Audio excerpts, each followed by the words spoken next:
Rosa had not been mistaken. The judges came on the following day to the Buitenhof, and proceeded with the trial of Cornelius van Barrel. The examination, however, did not last long, it having appeared on evidence that Cornelius had kept at his house that fatal correspondence of the brothers De Witt with France. He did not deny it. The only point about which there seemed any difficulty was whether this correspondence had been entrusted to him by his godfather, Cornelius De Witt. But as, since the death of those two martyrs, Van Barrel had no longer any reason for withholding the truth, he not only did not deny that the parcel had been delivered to him by Cornelius De Witt himself, but he also stated all the circumstances under which it was done. This confession involved the godson in the crime of the godfather, manifest complicity being considered to exist between Cornelius De Witt and Cornelius Van Barrel. The honest doctor did not confine himself to this avowal, but told the whole truth with regard to his own tastes, habits, and daily life. He described his indifference to politics, his love of study, of the fine arts, of science, and of flowers. He explained that, since the day when Cornelius De Witt handed to him the parcel at Dort, he himself had never touched, nor even noticed it. To this it was objected, that in this respect he could not possibly be speaking the truth, since the papers had been deposited in a press in which both his hands and his eyes must have been engaged every day. Cornelius answered that it was indeed so, that, however, he never put his hand into the press but to ascertain whether his bulbs were dry, and that he never looked into it but to see if they were beginning to sprout. To this again it was objected, that his pretended indifference respecting this deposit was not to be reasonably entertained, as he could not have received such papers from the hand of his godfather without being made acquainted with their important character. He replied that his godfather Cornelius loved him too well, and, above all, that he was too considerate a man to have communicated to him anything of the contents of the parcel, while knowing that such a confidence would only have caused anxiety to him who received it. To this it was objected that, if De Witt had wished to act in such a way, he would have added to the parcel, in case of accidents, a certificate setting forth that his godson was an entire stranger to the nature of this correspondence, or at least he would during his trial have written a letter to him, which might be produced as his justification.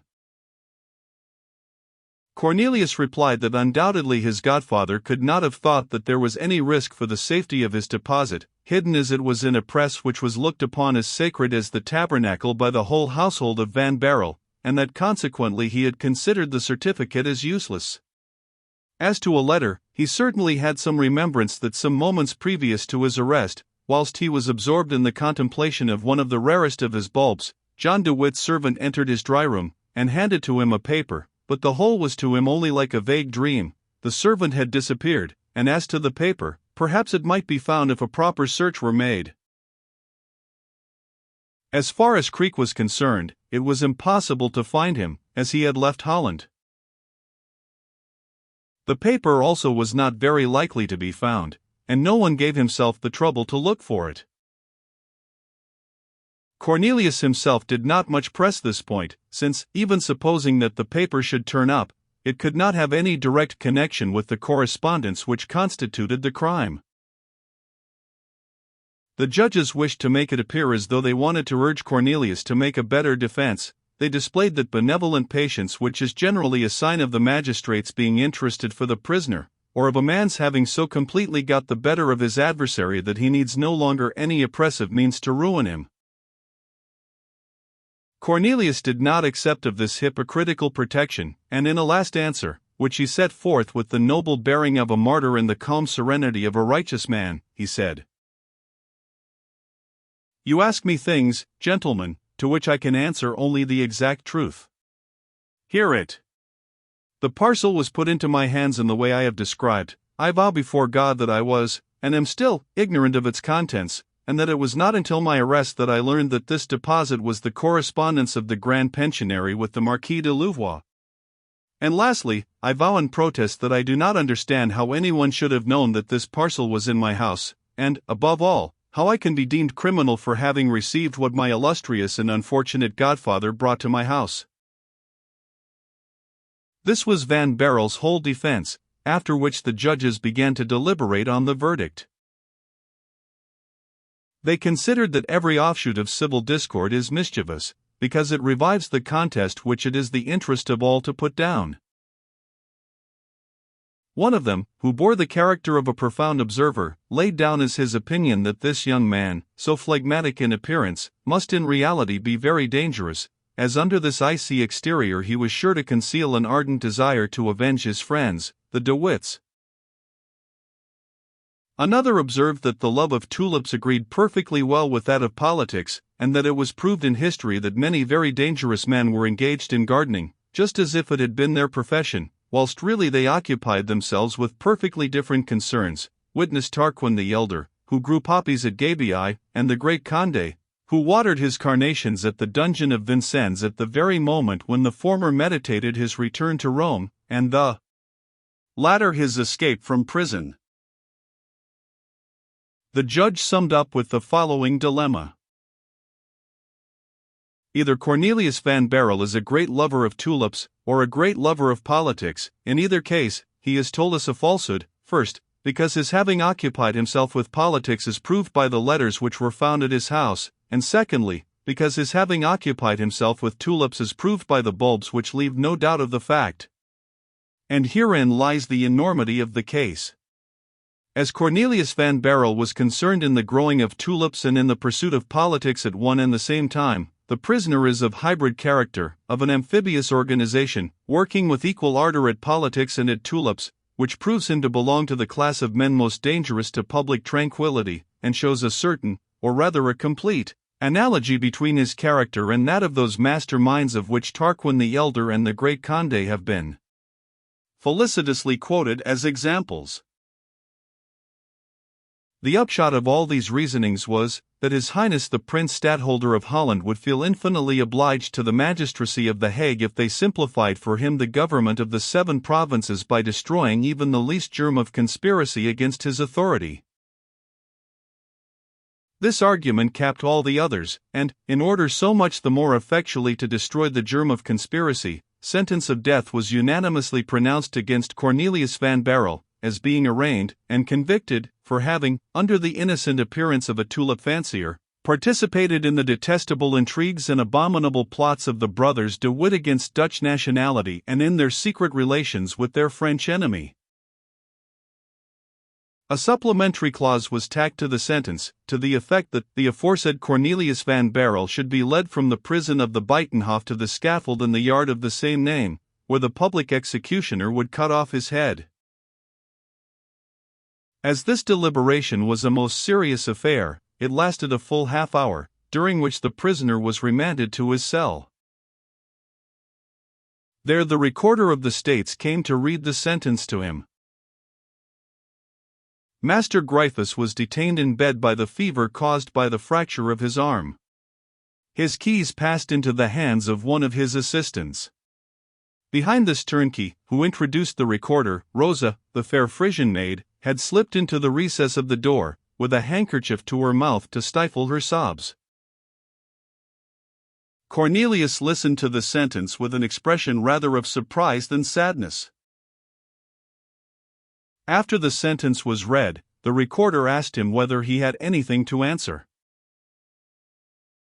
"Indeed, I have not," he replied. "Only I confess that, among all the causes of death against which a cautious man may guard, I should never have supposed this to be comprised." On this answer, the recorder saluted Van Barrel with all that consideration which such functionaries generally bestow upon great criminals of every sort. But whilst he was about to withdraw, Cornelius asked, "By the by, Mr. Recorder, what day is the thing, you know what I mean, to take place?" "Why, today," answered the recorder, a little surprised by the self-possession of the condemned man. A sob was heard behind the door, and Cornelius turned round to look from whom it came, but Rosa, who had foreseen this movement, had fallen back.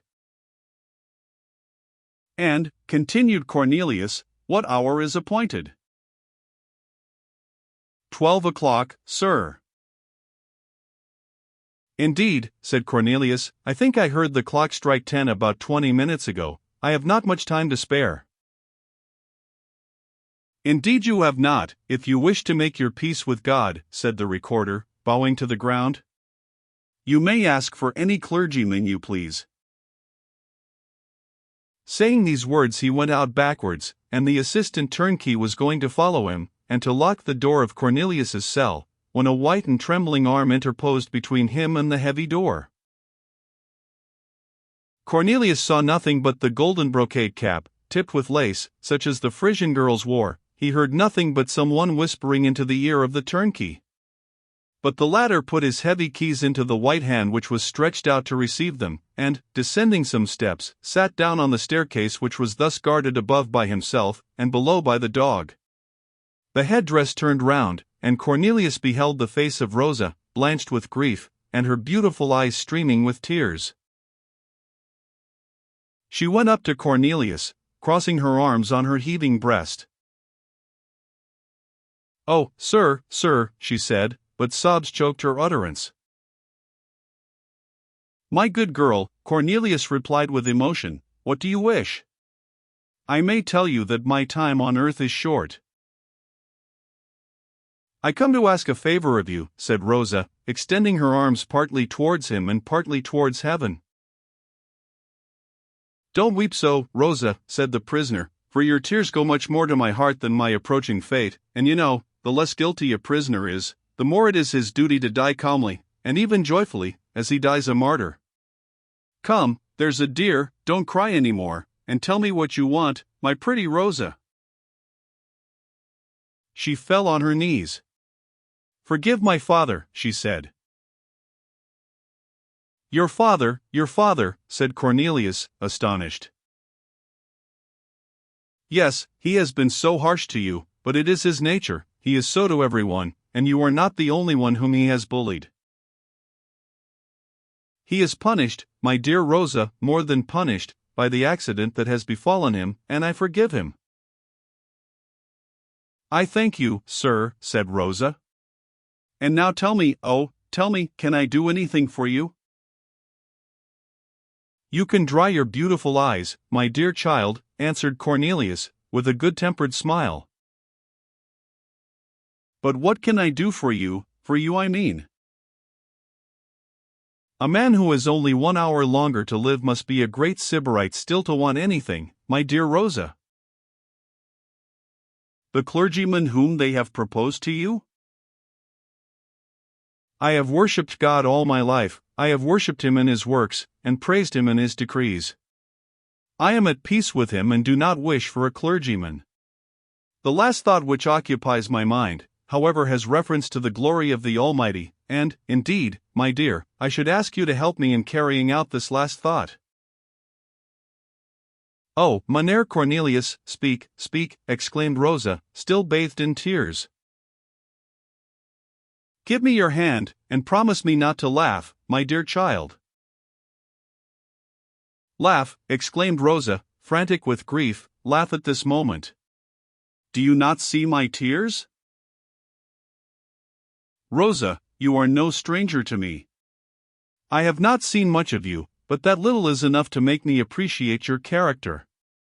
I have never seen a woman more fair or more pure than you are, and if from this moment I take no more notice of you, forgive me, it is only because, on leaving this world, I do not wish to have any further regret." Rosa felt a shudder creeping over her frame, for, whilst the prisoner pronounced these words, the belfry clock of the Buitenhof struck 11. Cornelius understood her. Yes, let us make haste," he said. "You are right, Rosa." Then, taking the paper with the 3 suckers from his breast, where he had again put it, since he had no longer any fear of being searched, he said, "My dear girl, I have been very fond of flowers. That was at a time when I did not know that there was anything else to be loved. Don't blush, Rosa, nor turn away, and even if I were making you a declaration of love, alas! Poor dear, it would be of no more consequence. Down there in the yard, there is an instrument of steel, which in 60 minutes will put an end to my boldness.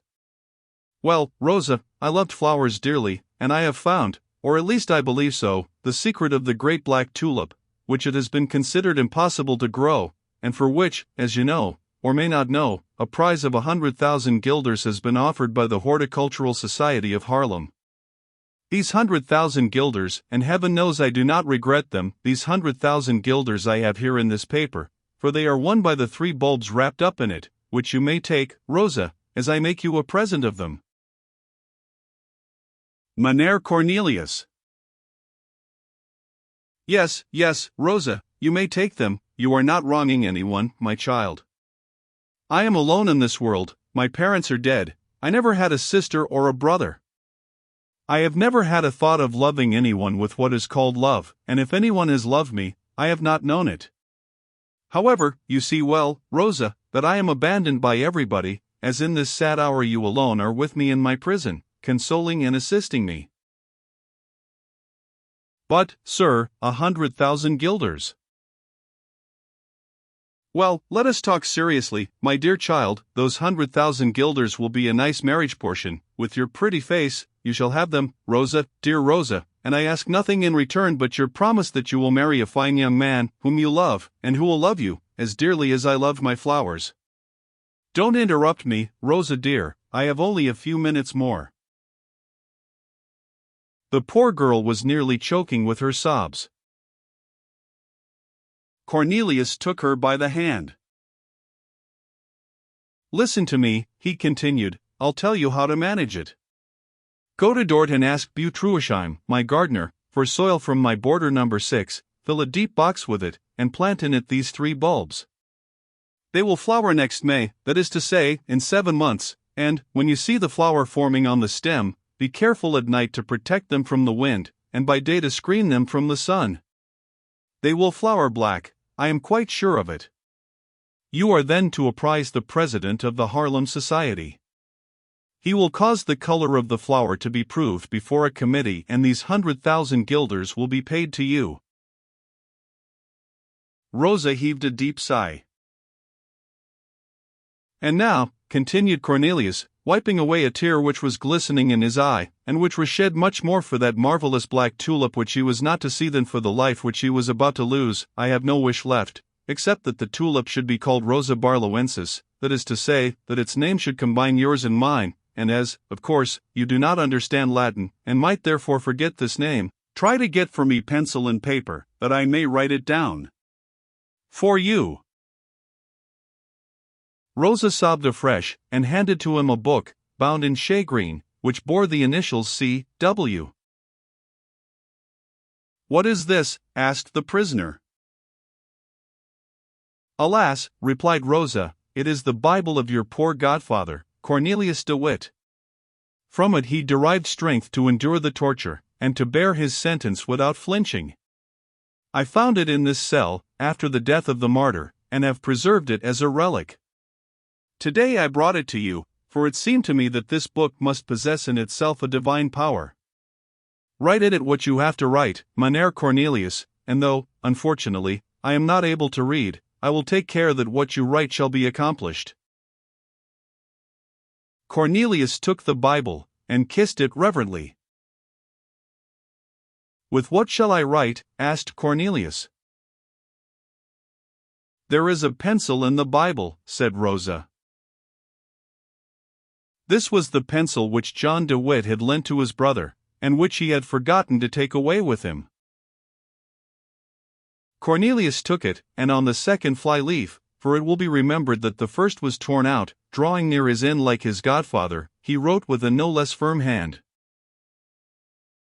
On this day, the 23d of August, 1672, being on the point of rendering, although innocent, my soul to God on the scaffold, I bequeath to Rosa Gryphus the only worldly goods which remain to me of all that I have possessed in this world, the rest having been confiscated. I bequeath, I say, to Rosa Gryphus 3 bulbs, which I am convinced must produce, in the next May, the grand black tulip for which a prize of 100,000 guilders has been offered by the Haarlem Society, requesting that she may be paid the same sum in my stead, as my sole heiress, under the only condition of her marrying a respectable young man of about my age, who loves her, and whom she loves, and of her giving the black tulip, which will constitute a new species, the name of Rosa barlowensis, that is to say, hers and mine combined.